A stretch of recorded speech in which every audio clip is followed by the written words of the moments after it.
Two great mysteries dominate our lives: love and money. What is love is a question that has been endlessly explored in stories, songs, books, movies, and television. But the same cannot be said about the question, what is money? It's not surprising that monetary theory hasn't inspired any blockbuster movies, but it was not even mentioned at the schools most of us attended. For most of us, the question, where does money come from, brings to mind a picture of the mint printing bills and stamping coins. Money, most of us believe, is created by the government. It's true, but only to a point. Those metal and paper symbols of value we usually think of as money are indeed produced by an agency of the federal government called the Mint. But the vast majority of money is not created by the Mint. It is created in huge amounts every day by private corporations known as banks. Most of us believe that banks lend out money that has been entrusted to them by depositors. Easy to picture, but not the truth. In fact, banks create the money they loan, not from the bank's own earnings, not from the money deposited, but directly from the borrower's promise to repay. The borrower's signature on the loan papers is an obligation to pay the bank the amount of the loan plus interest, or lose the house, the car, whatever asset was pledged as collateral. That's a big commitment from the borrower.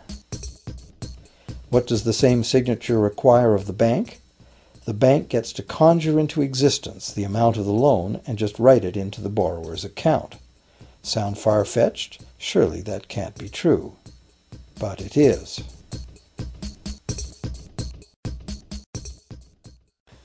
To demonstrate how this miracle of modern banking came about, consider this simple story, the goldsmith's tale. Once upon various times, pretty much anything was used as money.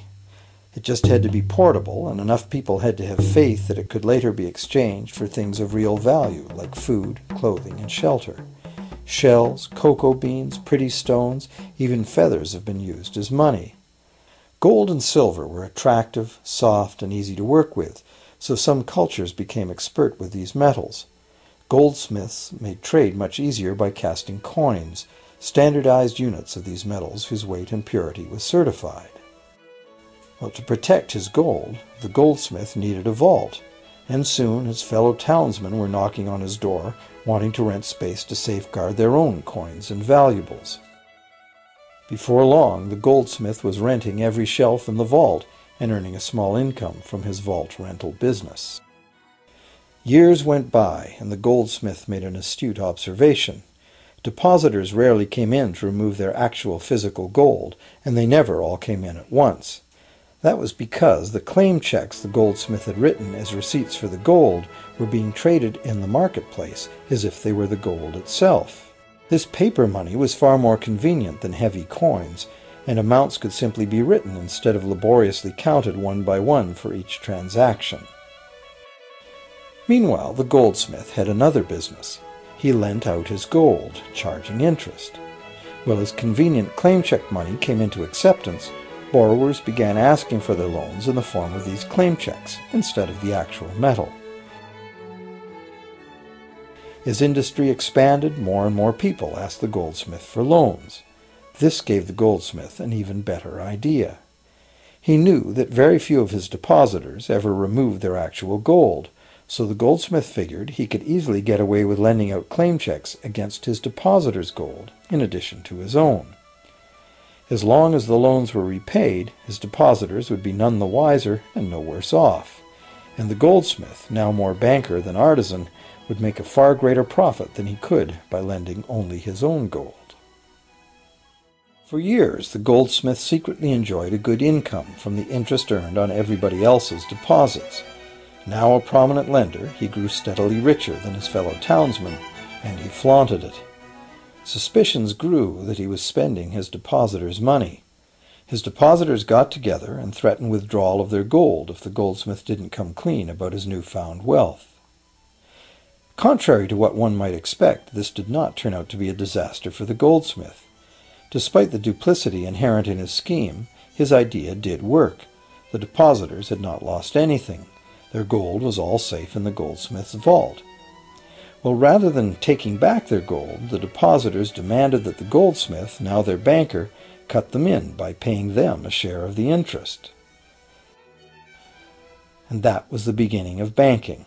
The banker paid a low interest rate on deposits of other people's money that he then loaned out at a higher interest. The difference covered the bank's cost of operation and its profit. The logic of this system was simple, and it seemed like a reasonable way to satisfy the demand for credit.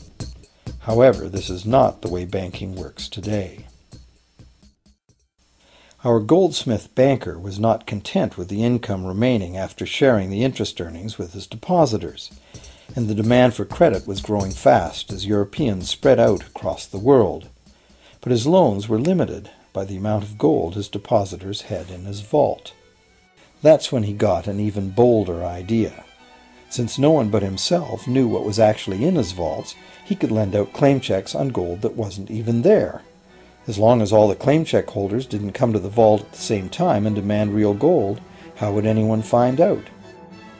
This new scheme worked very well, and the banker became enormously wealthy on the interest paid on gold that did not exist. The idea that the banker would just create money out of nothing was too outrageous to believe, so for a long time the thought did not occur to people. But the power to just invent money went to the banker's head, as you can well imagine. In time, the magnitude of the banker's loans and his ostentatious wealth did trigger suspicions once again. Some borrowers started to demand real gold instead of paper representations. Rumors spread. Suddenly, several wealthy depositors showed up to remove their gold. The game was up. A sea of claim check holders flooded the street outside the closed doors of the bank. Alas, the banker did not have enough gold and silver to redeem all the paper he had put into their hands. This is called a run on the bank, and it is what every banker dreads. This phenomenon of a run on the bank ruined individual banks and, not surprisingly, damaged public confidence in all bankers. It would have been straightforward to outlaw the practice of creating money from nothing. But the large volumes of credit the bankers were offering had become essential to the success of European commercial expansion, so instead the practice was legalized and regulated. Bankers agreed to abide by limits on the amount of fictional loan money that could be lent out.